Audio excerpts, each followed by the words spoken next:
вечер во студиото со топ тема. Благодарам Антонио Милошевски од ВМРО ДПМН. Вечерва е со мене тука на социјална дистанца. Што би рекле, беа поканети како што веќе најавив и од СДСМ, меѓутоа тие кажаа дека не сака да учествуваат во политичка дебата на темите кои што ги најавивме.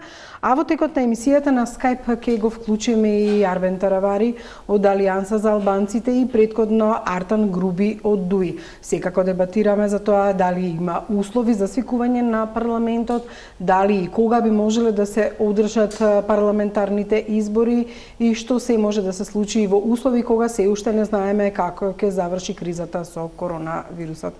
Ова беа само дел од темите што ги најавивме, секако и за она што е актуелно, а тоа е прашањето околу Бугарија и она што тие може да го оспорат во текот на преговорите и зеленото светло за преговори со Европската Унија. Меѓутоа Милошевски, она што еве и на дневна основа се случува е прашањето зошто ВМРО ДПМН не ја поддржа иницијативата за повторно воспоставување на парламентот, иако барањето е дадено до спикерот Талат Џафери од 35 пратеници поттикнато од СДСМ, а тој се уште нема одговорено. Зошто и вие тоа не го барате или обратно, зошто вие не сакате повторно да влезете во парламентот?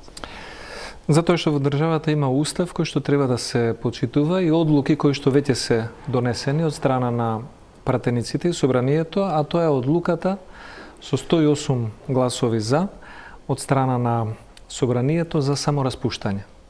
И додека е таа одлука на сила, не може никој по своја иницијатива или желба да го конституира или реконституира собранието без за тоа да добие мандат од граѓаните на избори. Тоа е согласно уставот, она што е пропишано.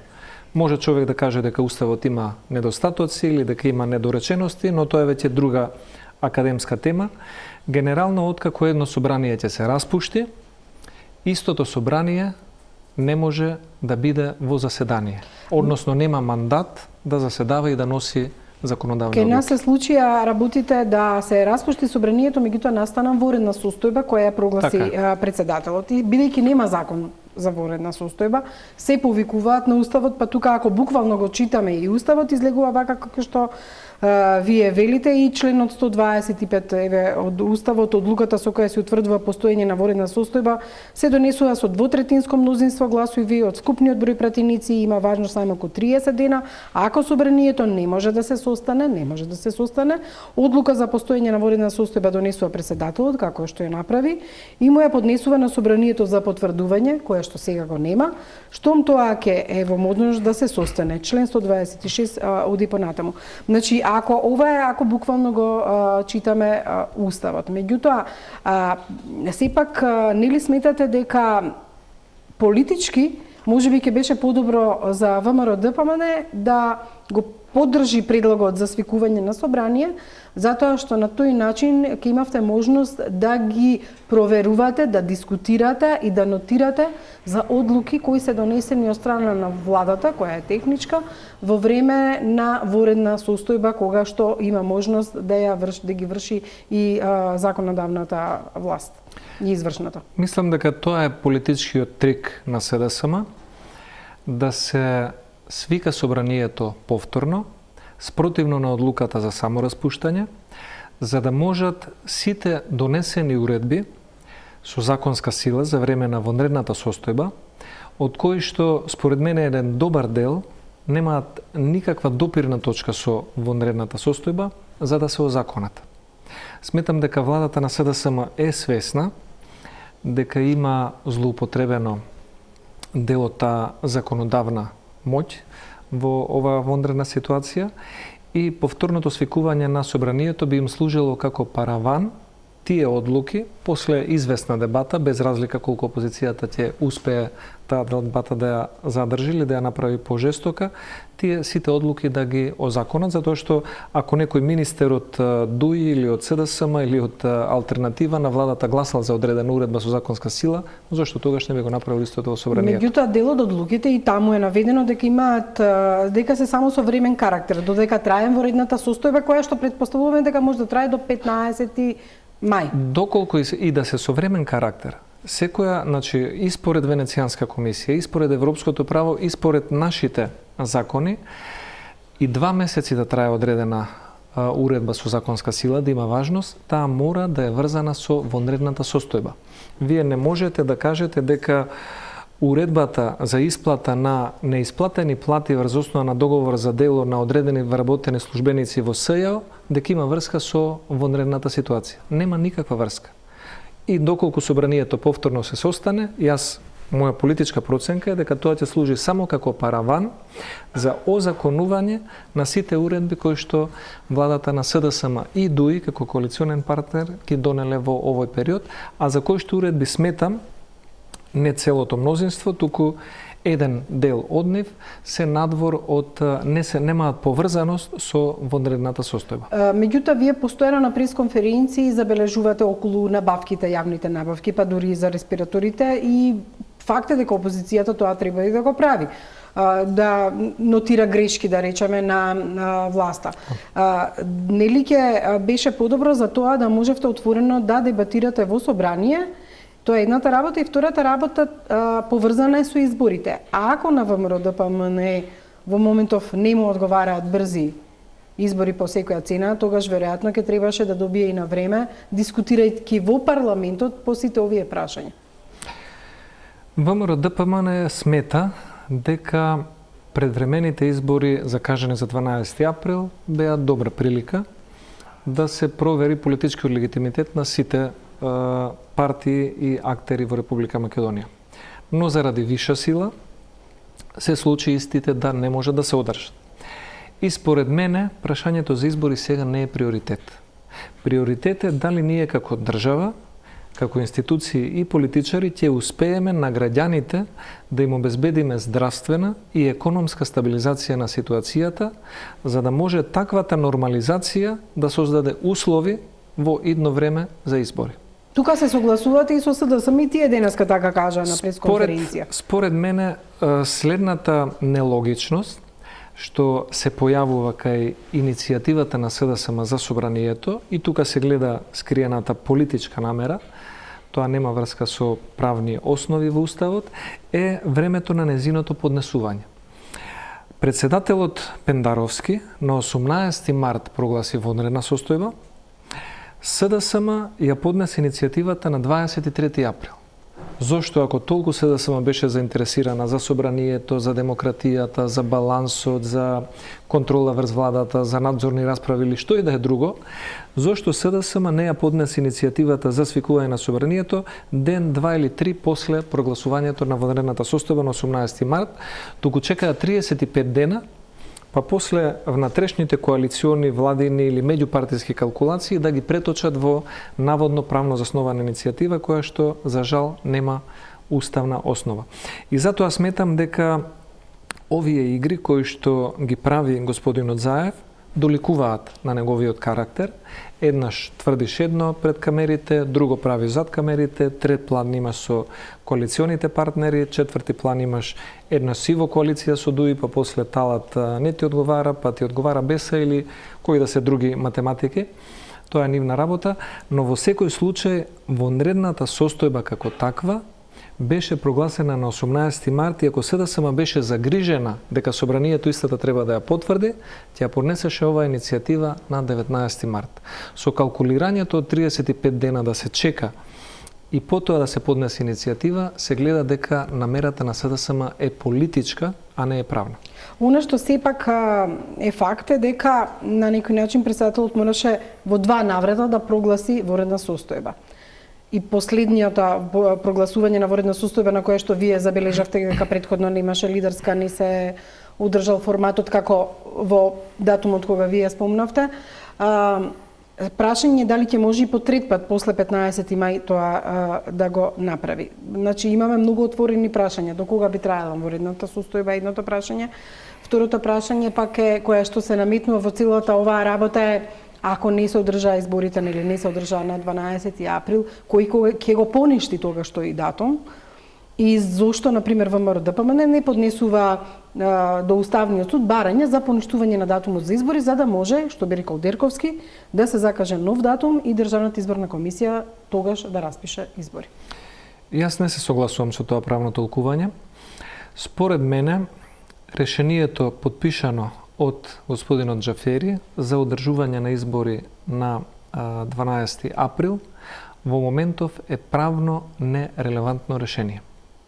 Тоа решение го погазила вишата сила и развојот на настаните и самото неодржување на изборите веќе го прави тоа решение невалидно. Не мора никој специјално да го поништува тоа решение. Тоа решение е надвор од правен или политички промет. Со самото тоа што не е реализирано. Затоа нема никаква потреба, според мене, да се прават нови екзибиции со Уставен суд, иницијативи, поништувања и слично. Единствено може да се констатира дека тоа решение не се реализирало заради вонредни околности кои што сите ги знаеме. Тоа што во иднина треба да се случи е не само политичките партии, туку пред се би рекол и здравствените стручни лица да бидат консултирани. Во некоја мерка би требало да бидат консултирани и стопанствениците, затоа што и тоа е дел од цела ова водредна ситуација која што има своји последици, кога државата, институциите и надлежните органи се спремни да прогнозираат дека ќе имаме соодветни, блиску до нормални услови за одржување на избори кои што нема да бидат ризик за мојот комшија кој што има 70 години. Значи, видете, работата е во тоа што од една страна е правното толкување и уставот, од друга страна е состојбата со здравствена. Меѓутоа, ако пак не се поништат изборите преку Уставниот суд, тогаш значи ли дека уредбата на владата за замрзнување на изборните действија е на сила по автоматизам? Ако велите дека тоа веќе воредната состојба ги поништи изборите заради епидемијата, значи ли тоа дека по автоматизам пак останува уредбата на владата за замрзнување на изборите, па рокот тече, да речеме, после 15 мај, кога ќе заврши воредната состојба? Вие претходно споменавте и сосема сте во право дека уредбите донесени за време за вонредна состојба важат до моментот додека важи вонредната состојба. Во моментот кога вонредната состојба ќе престане да важи, дали тоа ќе биде на 10 мај, 15 мај, 30 мај или кога и да е, од тој момент натаму Државната изборна комисија за секој изборен процес треба да си го консултира изборниот законник. Изборниот законник си има пропишани рокови. И на Државната изборна комисија само ќе и треба решение за датумот за изборите и врз основа на тоа решение на закажан датум за изборите да си ги утврди роковите. Да, роковите поврзани со обуки, роковите поврзани со... Да, Дерковски вели, мене ми требаат 50 дена за да ги распишам изборите. Од друга страна, на нераспишани избори, тој не може да почне да ги организира изборите. Затоа ви кажам дека... Затоа имаше, едното прашање беше, вие не се согласувате дека Уставниот суд треба да ги укинува, ако е по автоматизам, тогаш останува уредбата на владата за замрзување на изборните дејства, што значи дека рокот и ќе се одмрзне, тече од моментот кога е прекината воредната состојба. Тоа значи дека ќе течат оние денови кои што беа препишани според претходниото донесување на решение за одржување на избори. Според мене, доколку некој смета дека е политички опортуно да организира избори во текот на јуни, мислам дека треба добро да размисли дека со тоа создава дополнителен здравствен ризик. Во време кога се уште владее и вознамиреноста, но гледаме за жал и одредени здравствени последици за граѓаните, некои за жал веќе и починати, некои заразени, а голем дел предпазливи и со, што е нормално, човечки страв. И затоа сметам дека секое брзање во ваква ситуација значи свесно туркање на политичкиот или партискиот интерес пред здравствениот интерес на граѓаните. Меѓутоа, Милошовски, ако гледаме правно и ако уредбата на владата за замрзување на изборните действија се автоматизира да тече после воредната состојба, тогаш се наметнува и самиот датум и самото решение за избори, тогаш не треба да течат нови денови и да се носи ново решение за избори. Вие тоа го велите правно. Ново решение не може државната изборна комисија. Затоа што Дерковски вели без да ми кажат кога се изборите, јас не можам да ги организирам. По автоматизам изборите се тогаш кога ќе прекине воредната состојба и кога ќе се одмрзне действијата што беа покренати за изборите. Според мене, државната изборна комисија има многу календари, многу рокови кои што треба да ги запази. Секој рок во државната изборна комисија се води од датумот за избори. Датумот за избори го определува рокот на назад. Например, некој наш граѓанин на државата, да кажеме дека на 1 април навршил 18 години. Предходно не бил ажуриран на избирачкиот список и не би гласал на 12 април доколку се одржа изборите, зошто да не гласа на следните избори или во следниот датум, доколку веќе има 18 Добро, години. тоа значи дека може да се донесе, согласно законот за избори, одлука за апдейтирање на избирачкиот список. Затоа сметам дека треба да се донесе ново решение за избори во датум кој што нема да представува здравствен ризик за популацијата во Република Македонија. Тоа значи дека Уставниот суд нема да поништува решение за избори за да се отвори простор за нов датум и значи според вас уредбата на владата за замрзнување на изборни дејства и кога ќе престане да важи заради тоа што ќе биде воредната состојба прекината не треба да важи, туку кој ќе го донесе решението за распишување на избори? Дали лидерската средба според вас тоа би го направила? Тоа ќе бидат политички консултации. Тоа би било, како да кажам... Бидејќи собрание нема кој да донесе. Не само тоа, политичките консултации би биле запазување на формата која што предходела за да се утврди датум за избори. Во овој случај сметам дека освен политичарите, на такви консултации би требало да бидат вклучени и стручни здравствени работници, кои што имаат специјалност за оваа пандемија и би требало да бидат вклучени и членовите или представници на Државната изборна комисија. Тоа значи дека Комисијата за здравство, која што сега кој и да се смета во државата дека е надлежен за тоа, јас не сум надлежен за тоа, но моето мислење е дека организирање на избори во текот на јуни или јули во овој момент од денешна гледна точка би представувал здравствен ризик за поголема бројка од граѓаните. На линија треба да го имаме Артан Груби од ДУИ. Тој беше пратен во распуштеното собрание со оглед на тоа што новинарите и јавноста не можат деновиве да го добијат претседателот на парламентот Талат Џафери. Добро вечер за Груби. Па еве денеска вие имавте и став околу сето ова заврзлама со парламентот и изборите и вие велите дека не треба да се брза можеби со датумот на избори. Меѓутоа, Груби, зошто еве прво да ве прашам, не можеме никако да го најдеме господинот Талат Џафери да одговори дали ќе го свика парламентот или не, дали ќе го процесуира барањето на 35 пратеници за свикување на парламентот. Зошто го нема Талат Џафери? Добро вечер до вас, до сите вас во студио и до гледачите на ТВ Тема.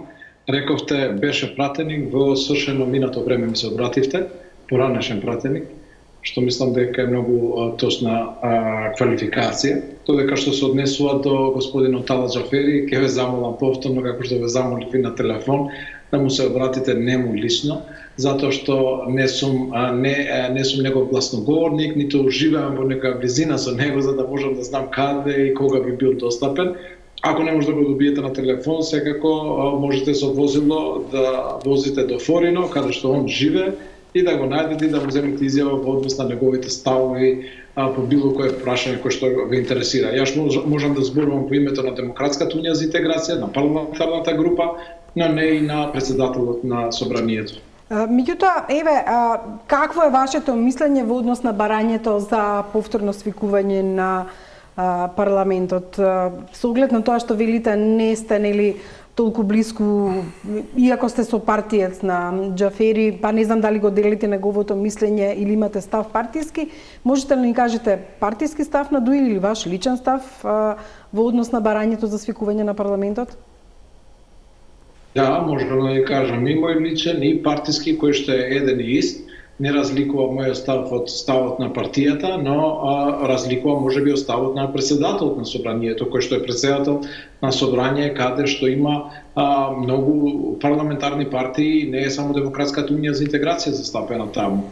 Во однос на иницијативата мора да кажам дека со жалење ја примив информацијата затоа што такви значајни моменти во држава како што е свикување на собрање кое што е веќе распуштено или иницијатива би требало да следи по обемни консултации со сите парламентарни политички партии и по постигнат консензус помеѓу сите страни.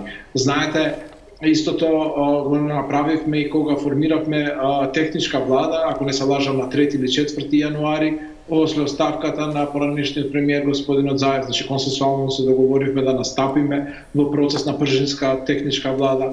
После исто така заеднички кај председателот Пендаровски сите политички партии, парламентарни политички партии настапивме заедно, се согласивме дека ќе продолжи патот кон НАТО и Европската унија без никакво двумење и договоривме предвремени парламентарни избори на 12 април, значи со согласување од сите политички партии. Исто така се согласивме и да го распуштиме заеднички со 108 гласа, немаше некој кој што не гласал, освен тие кои што не беа во моментов во салата на собранието, значи сите политички партии гласаа за само распуштање на тоа собрање и немаше ниту еден против. Но сите овие одлуки беа донесени консенсуално. Исто така консенсуално, по наша иницијатива контактиравме некаде среден март со господинот Заев и со господинот Мицковски со наше барање да ги замрзнеме активностите околу предизборната кампања, затоа што веќе вирусот зема замав во држава и имаше голема загриженост кај граѓаните и заеднички одлучивме да ги замрзнеме сите активности со тоа што и ќе ги одложиме понатаму и изборите. Тоа се случи со одлука и со разбирање од сите политички партии. Меѓутоа, груби сега прашањето е, груби прашањето е, еве тука го дискутиравме и со господинот Милошовски. Ако не се состане собранието и со оглед на тоа што дека датумот 12 април веќе помина, моето прашање беше кој и како тогаш би распишал нов датум за избори. Вие велите дека треба да има консензус и лидерска средба за тоа, меѓутоа може и самиот председател на собранието Талал Џафери да распише нов датум на избори. Дали може би и тоа сте го разговарале вие во партијата или со него? Партиски зборам, не лично.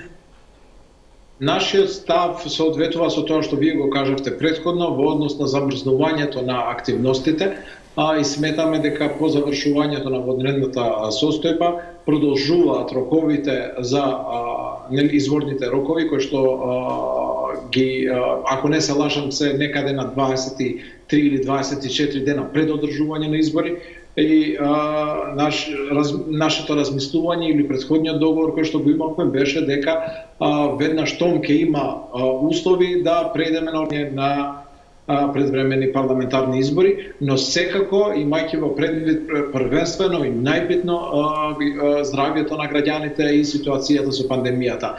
Нас апсолутно не ни се битни изборите кои што би биле одржани по претходен договор помеѓу политичките партии, туку сакаме сите наши напори да ги концентрираме околу борбата со вирусот, со пандемијата и закрепнувањето на економијата. Меѓутоа, како ако е вака според датумите што вие сме во контакти со шефот на штабот и во партијата, нашите подограноци се во секојдневни активности, значи делиме хуманитарни пакети, делиме нараквици, делиме маски кон граѓаните кои што имаат тоа потреба. Значи партијата е апсолутно готова да иде на избори уште утре, под услов тоа да биде безбедно за граѓаните да го исполнат тука своето се согласувате право. со господинот Милушевски, истото го каже и тој, меѓутоа ако ги гледаме датумите и вие велите ако се одмрзне таа уредба, тогаш некаде чинам изборите би биле или на крајот на јуни, на 28 или на 5 јули. Најдосна мислам дека така течат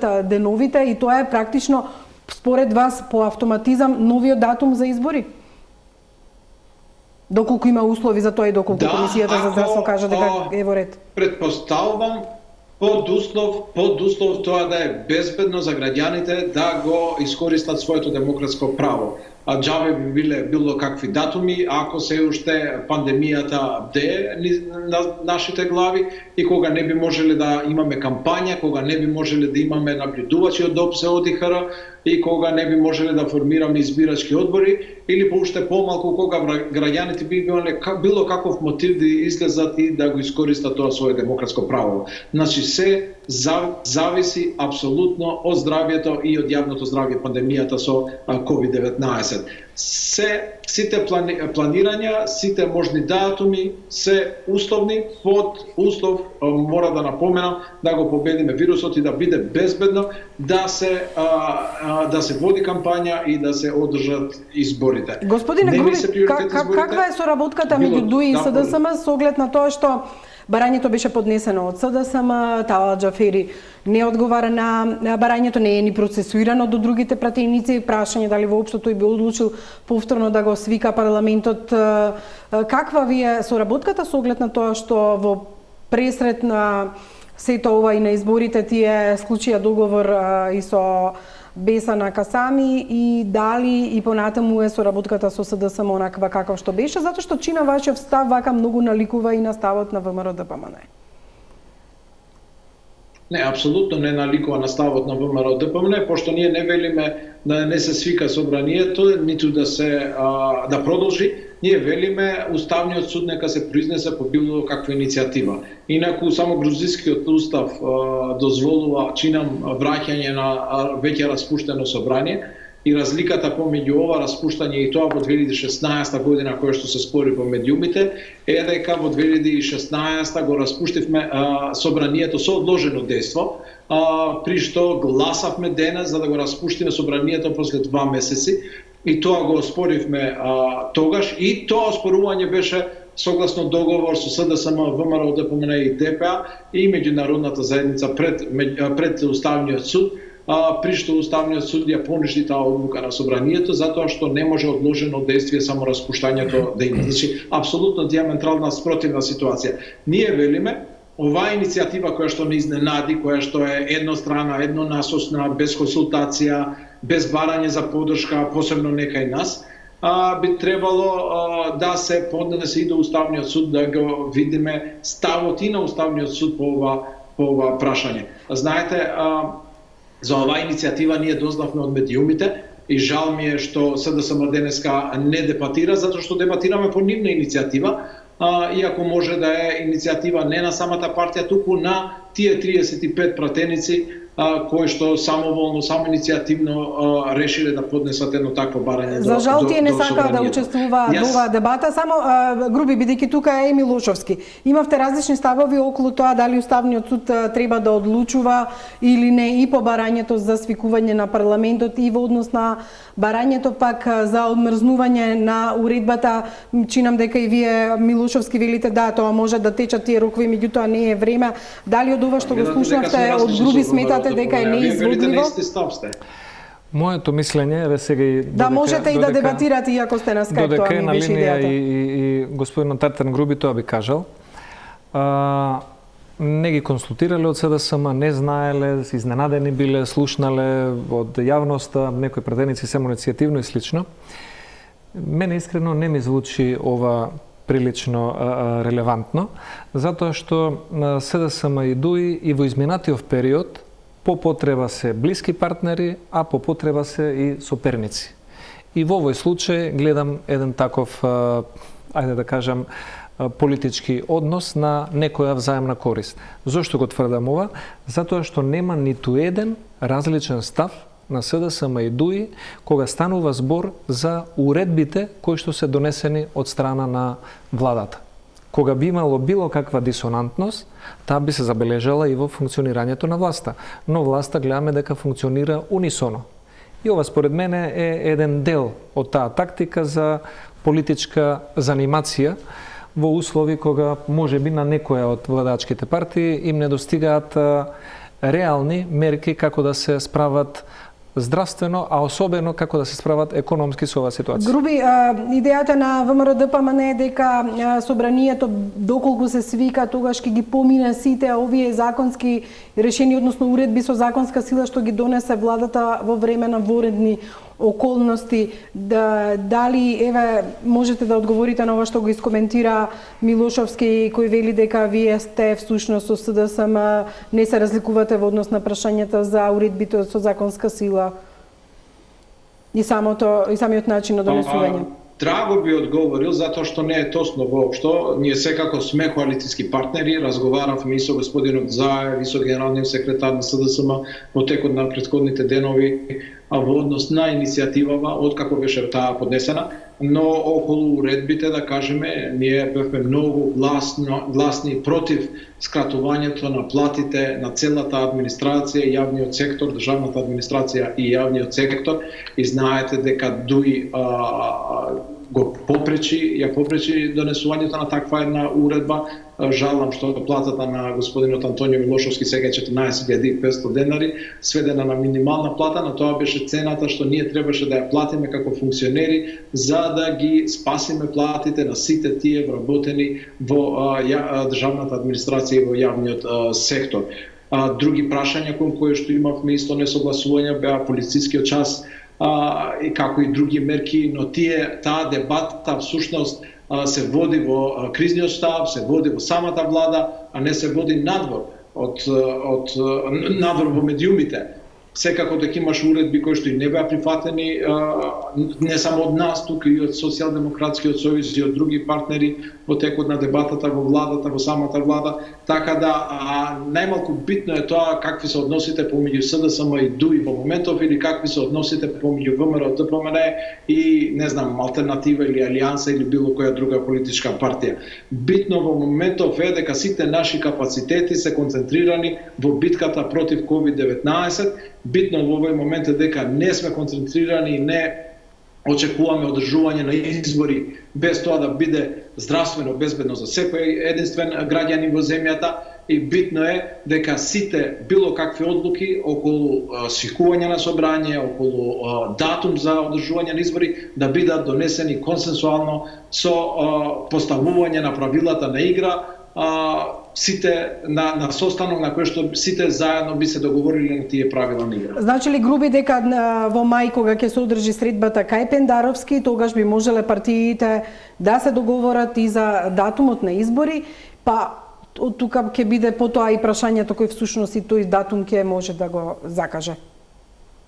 Сега, да бидам брутално искрен, вака се случуваше и во 2015 година, и во 2016 година, и во 2017 година, и нели при Пршинскиот договор, при одлагањето и два пати на изборите во 2016 година, при референдумот, при уставните измени, па и пред договорот за одржување на избори на 12 април. Се е работа на договор помеѓу политичките партии, и ако има договор, и ако има добар дух, тогаш ќе се изнајде и правен начин за да се реализира тој договор. Тоа го знае многу добро и господинот Милошовски во студио и сите други колеги во политичките партии, затоа што веќе имаме направено толку многу преседани, но сметам дека само еден преседан не смееме да го направиме, а тоа е да се играме со здравјето на нашите семејства, на нашите граѓани, со тоа што би одржале избори кога општеството не е подготвено за тоа. Инаку, ако се надмине ситуација во мај, во јуни, секако во било кој можен безбеден ден, ние сме готови за да одиме на избори. И за крај, Груби, како што беше и почетокот, како партија Имате ли идеја кога Џафери ќе излезе од тој политички карантин што сам си го наметна барем за јавноста и нас медиумите? Не верувам дека не комуницира со никој од вашата партија, особено не верувам дека не комуницира со лидерот и дека мора да му одиме во Форино на врата за да видиме дали ќе одговори на барањето на група пратеници за свикување на парламентот. Ние комуницираме, секако дека комуницираме со господинот Џафери, без разлика он е со партијец и пријател. Заедно направивме сега една хуманитарна акција на доделување на хуманитарни хигиенски пакети низ целиот северо-запад, низ сите наши ограници, но сметам дека он не е политички активен, можеби во однос на ова прашање, затоа што во неговото видување ова е безпредметно прашање. Значи, не може да има иницијатива од, како што вие ме нарековте мене, бивш, поранешен пратеник без мандат. Тоа беше за да ви спровоцирам да видам како е вашето мислење, дали се сметате се уште за пратеник кој што може да отиде на свикано собрание од господинот Талат Џафери, или за тоа за вас се беше минато свршено време? Ние имаме засновано работен однос со собранието и јас и господинот Милушовски и сите 118 други пратеници.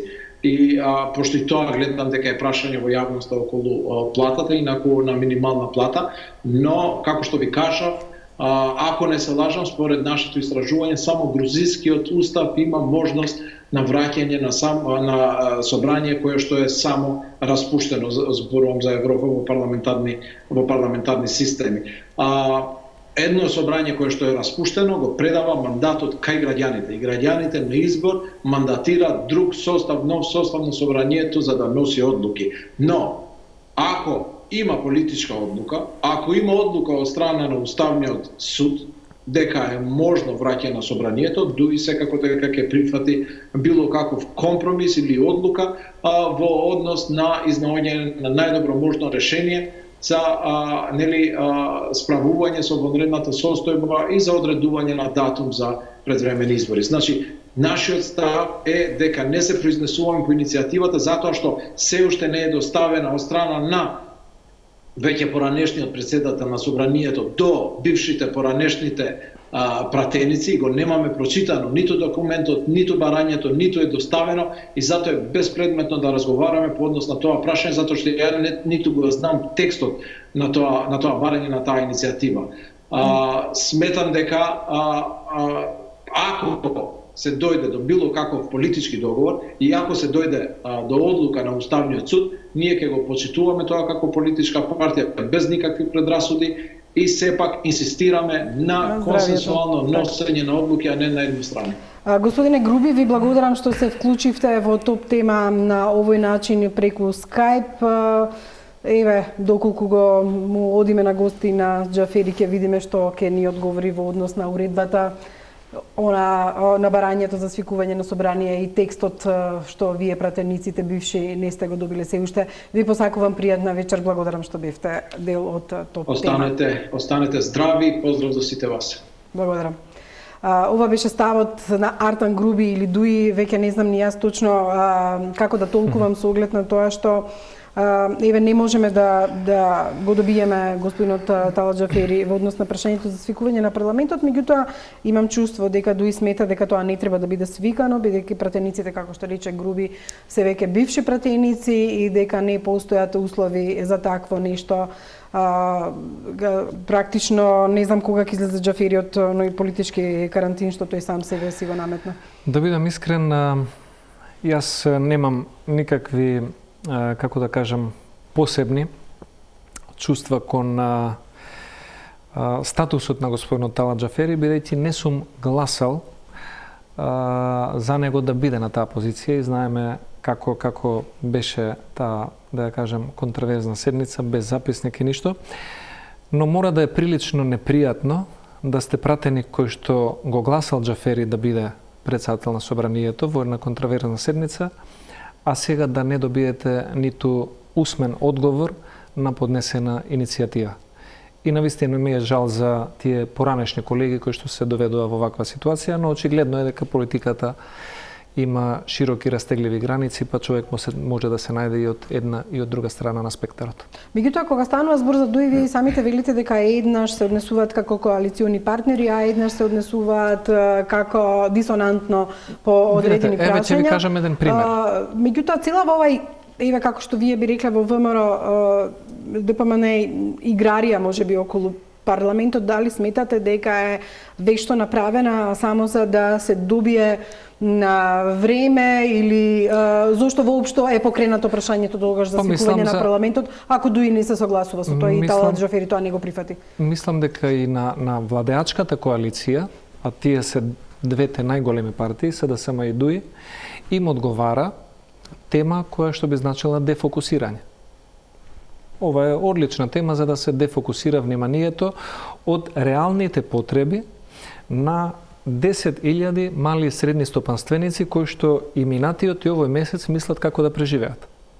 И сега тие наместо тука да ја видат Мила Царовска на моето место, вице-премиер за економски прашања, наместо да ја видат министерката за финансии или да го видат министерот за економија или некој друг, да им понуди излезни решенија, ние сега по иницијатива на СДСМ, која што е закаснета 35 дена после водената состојба, и по противење на ДУИ, ние ќе занимаваме јавноста за тоа што сакал да каже уставотворецот со членот 63, дали сме или не сме да се свика самораспуштено собрание.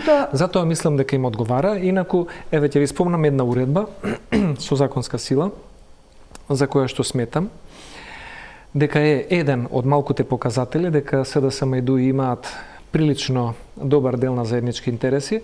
Тоа беше уредбата која што се однесуваше на туристички агенции, туроператори, за луѓето кои што уплатиле некакви аранжмани за летување или некој викенд во текот на оваа година, за да не им пропаднат, како СДСМ и ДУИ најдоа заеднички јазик да донесат уредба со законска сила дека во некое идно време на сите ќе им се доделат ваучери за да може да се искористи тоа веќе уплатено патување.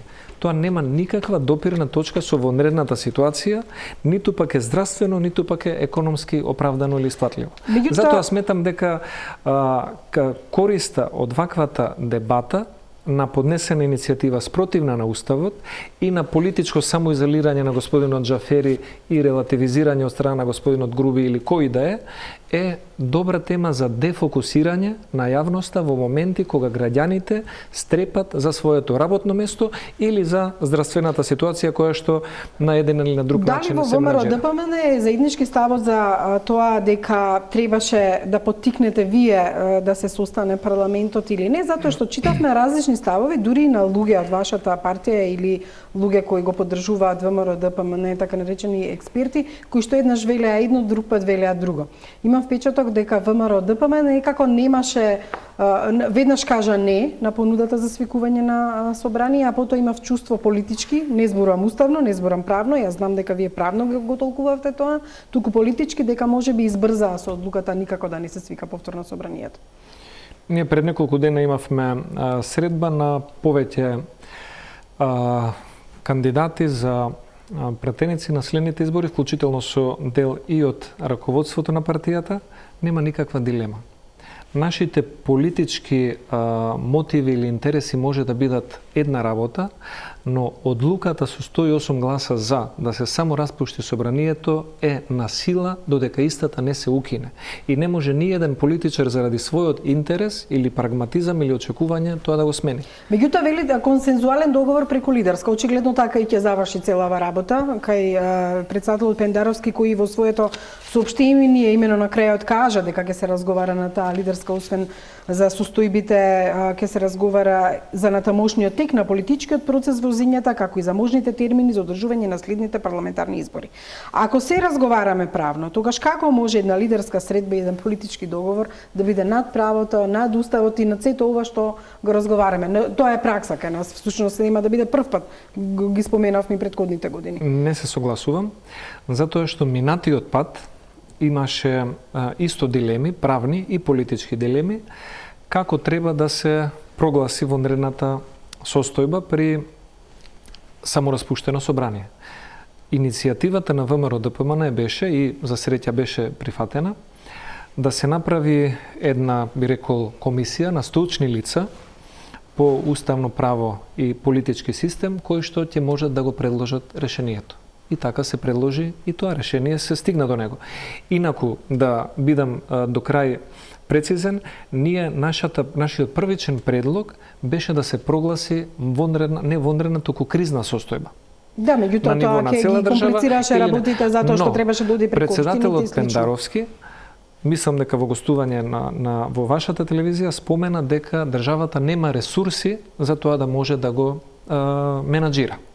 Во ред, тој ги има информациите повеќе отколку што ги имаме вие и јас, но според мене би било исто така оправдано ако ситуацијата, дај Боже, се подобрува и нема потреба за продолжување на вонредната состојба, но некои општини се позасегнати од самата пандемија и покритични, тогаш може во тие општини, дали ќе биде Куманово, дали ќе биде Прилеп или како што беа Центар Жупа и Дебар, или може би нема да бидат некои од нив ако ситуацијата се среди, може да имаме кризна состојба во такви услови и може да се има влада која што ќе треба да се посвети на нормализирање на здравствената и економска ситуација. Меѓутоа факти дека во државата направи проблеми тоа што немаме закон за кризни состојби и сега закон за кризна состојба имаме.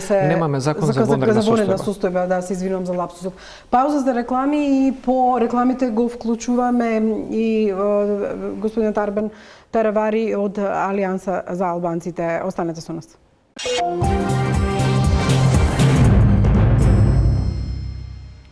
Продолжуваме со дебатата.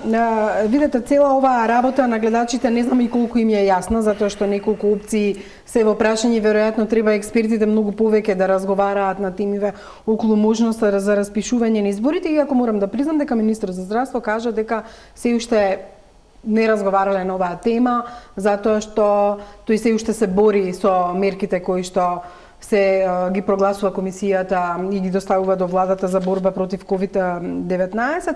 Меѓутоа, додека го добиеме господинот Таравари, кој што е во гостивар, се наметнуваат уште неколку прашања кои што останаа отворено. На пресот денеска Александар Николовски побара лидерска средба и поставување на заеднички договор од сите партии. Меѓутоа, еден од условите беше таму да се отвори прашањето што Бугарија го поставува за отварање на пристапните преговори. Идејата ја форсирате сега, иако некако се знаеше уште кога се подпиша документот дека ќе дојде на ред. Не се знаеше. Ова прашање. Не се знаеше или можеби беше периодот поисполнет со многу други настани, но јас се ве подсетам, пред 3 години, беше мислам јули месец 2017 година, крајот на јули, имавме затворена седница на Комисијата за надворешна политика, на кој што учествува министерот Димитров, тогашниот премиер Заев, Виктор Димовски, тогашен државен секретар во МНР и други присутни, меѓу присутните пратеници од опозицијата, од власта, меѓу кои поранешниот министер Никола Поповски, Илија Димовски, поранешниот технички премиер Емил Димитриев, јас лично и други, каде што го разгледувавме според тогашниот премиер нацрт договорот Македонија-Бугарија за добрососедство. Ние бевме убедувани на таа средба дека со подпишувањето на тој договор нема веќе отворени прашања. Нема теми, нема спорови, нема сопки, нема блокади. Ние укажувавме, имавме 5 забелешки и писмено ги предадовме тогаш до власта, но за жал ниједно од нив не беше земено предвид, дека власта создава системски механизам со самото тоа што двете комисии на крајот завршуваат со одобрение на двата министри, што се политички фигури и во Македонија и во Бугарија, системски создава алатки на соседната земја членка на ЕУ, тоа да го употреби или злоупотреби во одреден период. И кажавме дека Бугарија, ако се подпише таков договор, тогаш тие си се грижеле за своите национални позиции и успеале, но не треба ние да дозволиме ние да меѓутоа со самите измени на пристапните преговори, моделот што го наметна сега Унијата, јасно беше дека може да ни се случи од соседите вакво нешто. Иако Петар Станов вели дека е завршена работата, вклучено е зеленото светло за пристапни преговори, меѓутоа нас и тогаш не плашеше прашањето и тука го дискутиравме во студиото, токму тоа прашање, дека тие може тоа да го направат. Може да ги земете изјавите на Зоран Заев и Никола Димитров, каде што се експлицитни и викаат никој веќе никогаш и никаде нема да го оспори македонскиот јазик. Прашањата со соседите се затворени. Добрососедството со Бугарија е подпишано. И сега, ова ли е добрососедство? И ние не треба во овој случај да бидеме, да имаме, како да кажам, лути на соседната држава што се застапува своји интереси. Но македонското раководство, Заев и Димитров, Заев чекајте ги ослободителните пресуди за подкуп и за се друго што се влечка околу него, подпишуваше се што ќе му се даде само за да биде на власт. И овој договор сега, и оваа позиција на Бугарија, гледаме дека советници на владата сега ја релативизираат и викаат, знаете како, ова е позиција на една земја членка. Во ред, нас 30 години на патот кон НАТО или кон ЕУ не блокираше една земја членка, не блокира 21, и сега Бугарија го поставува овој услов, ја доставува своја позиција во Брисел и таа не е доставена без консултации со министерката Захариева. Таа сигурно знае за тоа. Мислите ли дека ова е тактика на Бугарија да не држи во неизвестност? Нашите преговори не знаеме колку ќе траат, зависи од тоа колку сме подготвени и административно и политички и во однос на реформите, меѓутоа дали сметате дека ќе ги активираат секогаш кога ќе сметаат дека се наоѓаме блиску до нешто конкретно во однос на преговори? Дали ова е една тактика на Бугарија, бидејќи не прв пат се отвара ова прашање? Например, се отвори прашањето кога беше дебатата за Гоце Делчев, па се отвара сега прашањето за јазикот, па потоа можеби ќе се отвори за кирилицата и низината употреба и слично. Мислам дека две работи треба да бидат јасни од овој потек кој што го прави официјална Софија. Прво, тоа е дека за разлика од Македонија, во соседна Бугарија, иако политичките чинители припаѓаат на различни политички опции, премиерот на државата и председателот на државата во Бугарија, тие имаат една унифицирана позиција по однос на прашањата за соседите, што за жал ние го немаме. И она што денес го предложи господинот Николовски беше токму тоа. Лидерската средба, бидејќи ова е прашање поврзано со почеток на преговорите или со идно можност за членување во Европската унија, дека добро е на лидерска средба да се разговара за оваа тема. Второ, тоа што загрижува е зошто македонската дипломатија 3 недели го криела овој документ. Тие знаеле. Не мора, ако е сензитивен, не мора веднаш да се соопшти пред целата јавност, но добро е да се разговара со политичките партии. Господинот министер Димитров и господинот Заев или Оливер Спасовски, доколку ВМРО ДПМН не го обелоденеше овој документ, и ден денес ќе молчеа за тоа.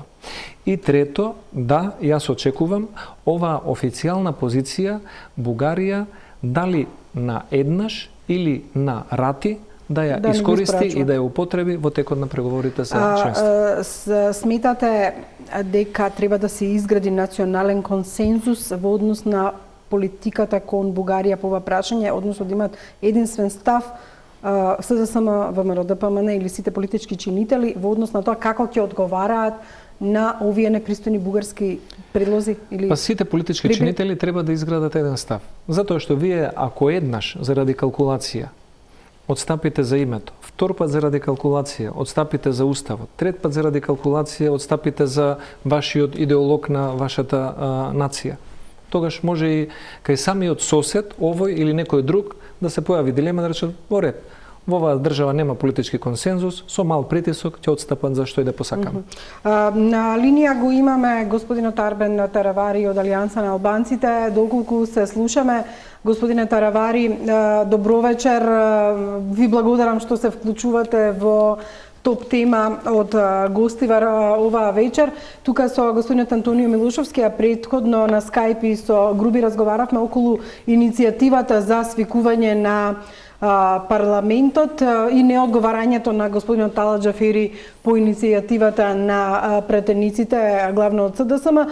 Каков е ставот на Алијансата во однос на ова прашање и што сметате дека се крие за тоа дека за јавноста се уште не одговара ништо господинот Талат Џафери и дали воопшто ќе одговори на барањата и како? Добро вечер, се надевам дека ме слушате. Одлично ве слушаме. Значи, иницијативата за враќање на работа на парламентот беше иницијатива на Алијансата за албанците. Во почеток ние го кажавме тоа.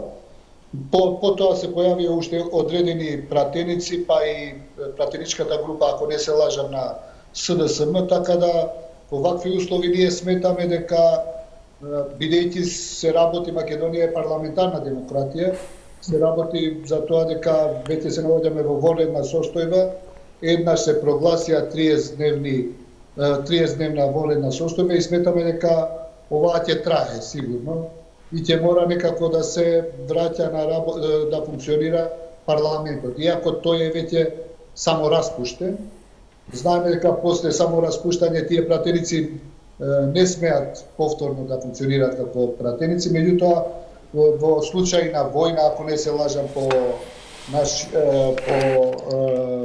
уставот на Република Македонија или во некаква вонредна состојба повторно може да се врати во работа, да се вратат на работа пратениците на парламентот. Зошто сметате дека треба да се воспостави, за да не може да се носат уредби со законска сила од страна на техничката влада, за да се може да се имат контролен механизам на она што го носат тие и да не биде заедно како што е сега законодавната и извршната власт, која сама по себе паѓа во моментот кога ќе биде донесена одлука дека нема веќе вонредна состојба?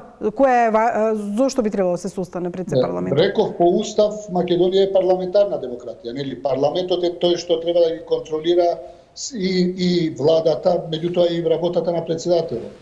Ние се само распушти на вистина, меѓутоа ако оставиме во ваква состојба, ете да речеме овој председател нема да злоупотреби, меѓутоа може иден председател уште 30 дена, уште други 30, уште други 30. Практично сега работата на парламентот ја врши владата. Зошто да не се вратат тие пратеници додека се организираат нови услови за нови избори, па потоа нека се само распуштат повторно. Господин Таравари, во студиото е господинот Милошовски кој би сакал да дебатира со вас во однос на ова прашање. Повелете, Милошовски. Добра вечер. Сакав да ве прашам, господинот Таравари. Председателот, го споменавте, ја распише вонредната состојба на 18 март. Зошто точно вие како партија или вашите пратеници не иницииравте свикување на собранието на 19, 20 или 21 март? Зошто требаше да се чека до 23 април за да се поднесе иницијатива, ако сметате дека ова било многу битно прашање? Одлично прашање и одговорот ќе го дадам. Значи имаше лидерска средба на која што беа сите лидери на сите политички партии. Зборам за последната лидерска средба кај господинот Пендаровски, на која што едногласно сите се согласивме дека нема услови да се одржат избори. И потоа сите заедно одлучивме да се свикаат одредени експерти по уставно право и да донесат одлука која би била најприфатлива за овој период. Сметајќи дека нема да има потреба повеќе од 30 дена да се продолжи вонредната состојба. Меѓутоа, сега веќе гледаме дека председателот на своја глава, односно по препорака на Советот за безбедност, фактично ја продолжи. Вака може да продолжи уште еднаш, уште два пати, уште три пати, што сметаме дека не е во ред. И целата контрола, тоа што треба да го направи парламентот, практично го прави сега владата. Ја не знам и ВМРО зошто не би го прифатило ова. Не знам, не ми е јасно.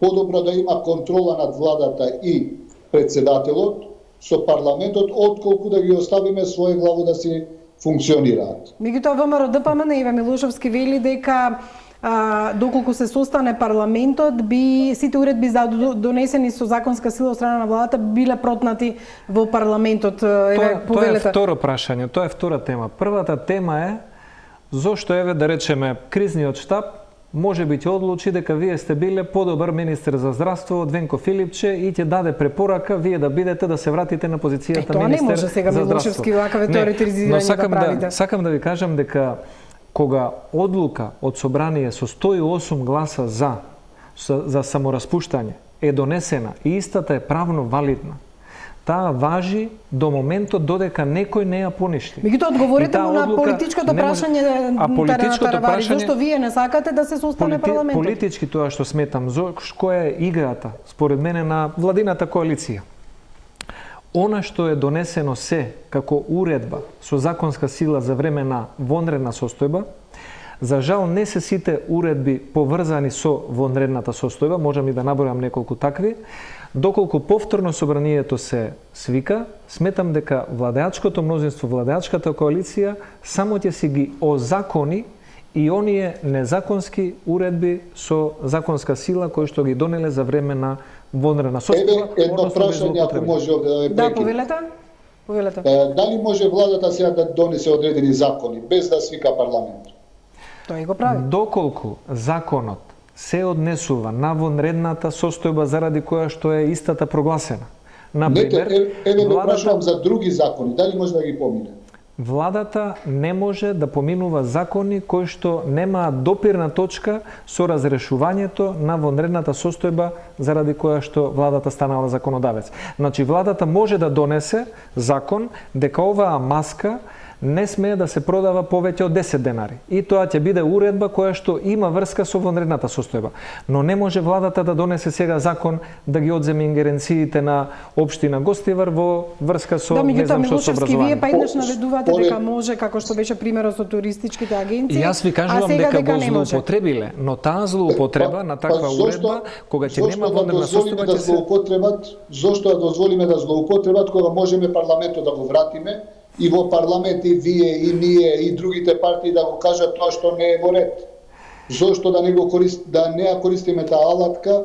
Господине Таравари, да, зашто блок вие отфрлате дека ќе се дебатира по сите нивни одлуки? Да, само ако може да бидам краток. Вие сте лекар по струка и не знам, мислам дека беше неврохирургија или нешто друго. Невролог и сега јас можам паушално за нешто што сум читал по Википедија да ви дадам 2, 3, 5, 10 решенија на одредена тема. Милошовски, зборуваме за политички мотиви. Сакам друго да кажам. Зошто една партија сака да се свика парламентот, а зошто друга партија како вашата не сака? Значи не збориме за право само. Политичките мотиви во секоја држава имаат рамка. Тоа се вика устав. Господинот Таравари ги кажа своите политички мотиви. Јас ви кажувам дека според уставот одлука на собранието со која што истото се распушта и која што одлука е правно валидна, не можете да ја избришете. Не можете да ја фрлите. Не можете да ја прескокнете. И СДСМ и оние што бараат свикување на парламентот и членот 125 од уставот. Ја имам скромни знаења по право. Тоа јас сум лаик по право, апсолутно. Меѓутоа со овие денови дебатираме и во нашата партија. Односно сме нон-стоп во контакт со нашите правници кои што тврдат дека имаме основа, а за тоа почитувам и тоа што вие барате да се свикува повторно лидерска средба. И тоа е окей. Ние се согласуваме. Нека има и лидерска средба, нека се свикаат повторно експерти по уставно право, нека дебатираат и зошто да не ја вратиме, ако има правна рамка, секогаш зборам дека мораме на сила да се врати. Тука ако има правна рамка, ако за тоа одлучат експертите, зошто не би го вратиле механизмот на контрола Да, еве и за двајцата ќе го прочитам. Таравари ќе прочитам она што е барање подпишано од 35 пратеници. На седницата која би била свикана, собранието конечно ќе има можност да ја оствари својата уставна надлежност согласно член 125 од уставот, да ги потврди одлуките за прогласување на вонредна состојба кои ги донесе претседателот на републиката. На овој начин собранието ќе биде доследно на приоритетот кој со уставни одредби му е даден во прогласување на воена или вонредна состојба и нема да дозволи извршната власт да ја има комплетната контрола над уставните процеси за носење одлуки за прогласување и продолжување на вонредната состојба во контекст на ова што го вели Таравари. Меѓутоа, Таравари, уште едно прашање за крај. Какви се размислувањата во вашата партија во контекст на изборите? Тука разговаравме со Милошовски и со Артан Груби, кој би ги распишал евентуалните нови избори или тие би важеле во моментот кога ќе престане вонредната состојба, односно роковите за избори и кога ќе биде прекината она уредба која ги замрзна всушност деновите пред избори. Пак ќе тече тој рок што беше претходно закажан. Кој е вашиот став во однос на избори? За мене најдобро би било како што се договоривме за 12 април сите политички партии, како што се договоривме да ги одложиме заедно сите партии консензуално. Повторно мислам дека има простор да седнеме сите политички партии кај председателот, таму кај што останавме, да продолжиме да се договориме и како ќе донесеме заедничка одлука така да биде. За нас како политичка партија подеднакво исто е дали ќе се одржат. Ја мислам дека првично услови за одржување би можело да биде некаде јули или септември. Меѓутоа повторно велам дека треба да одлучиме заедно. Како што одлучивме, ви велам, за 12 април, мислам дека сите бевме заеднички за тој датум. Потоа излезе вонредната состојба, повторно заеднички седнавме и ги одложивме на неопределено време. Сега гледаме дека во околните земји ќе се одржуваат избори, веќе во Хрватска најавуваат, во Србија исто така. Така треба и ние да размислуваме. Ја мислам за Македонија по ова трендот на случувањата со COVID-19, ја мислам дека некаде во јуни, бидејќи температурите ќе бидат покачени, вирулентноста на корона 2 ќе биде многу намалена, се надевам ќе се стабилизира и состојбата. Мислам дека треба да седнеме и да одлучиме и заедно да донесеме заедничка одлука дали јули или септември. Дава можност тоа и средбата што би се одржила кај Пендаровски во мај.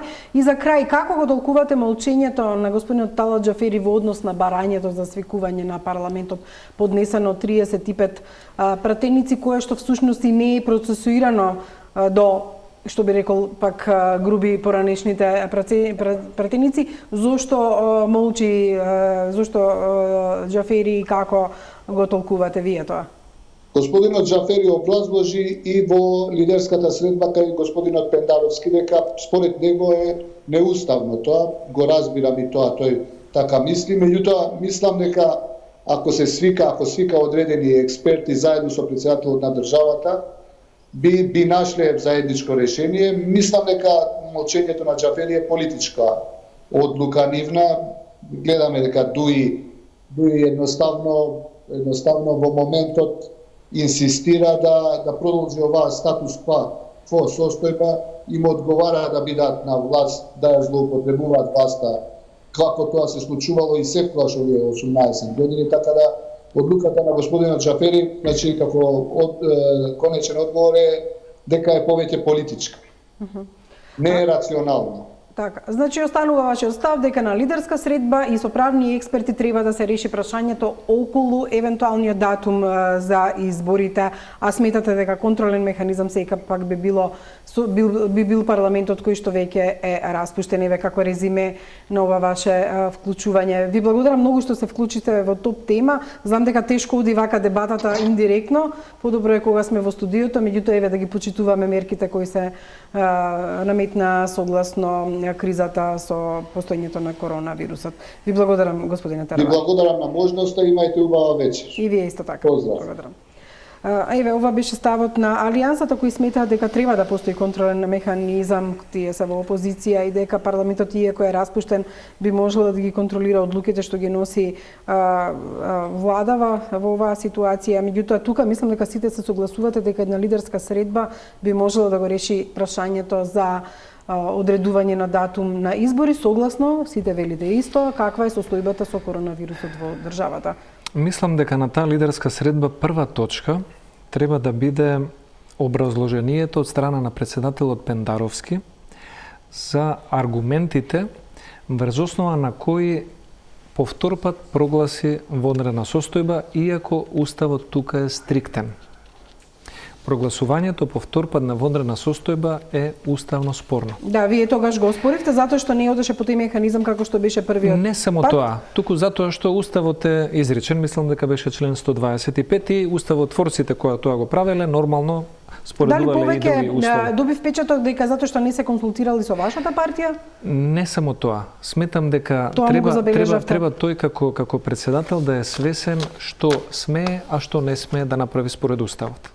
и да изнајде механизми, ако нешто не смее да го направи, да изнајде механизми како тоа да го изведе. Дали тука од помош ќе му бидат политичките партии или правни експерти или ќе го комбинира тоа е веќе прашање на технологија. Добро, ве повикана лидерска средба. Но како и да е, сметам дека тоа треба да биде прва точка за да се даде образложение кои биле здравствените, економските, институционалните параметри врз основа на кои што донел таква одлука и да го приложи извештајот на владата, бидејќи тој кажа дека според побарање на владата ја прогласува за втор пат вонредната состојба. Сметам дека треба тема да бидат дискутирани, треба да бидат здравствените и економските аспекти на самата ситуација.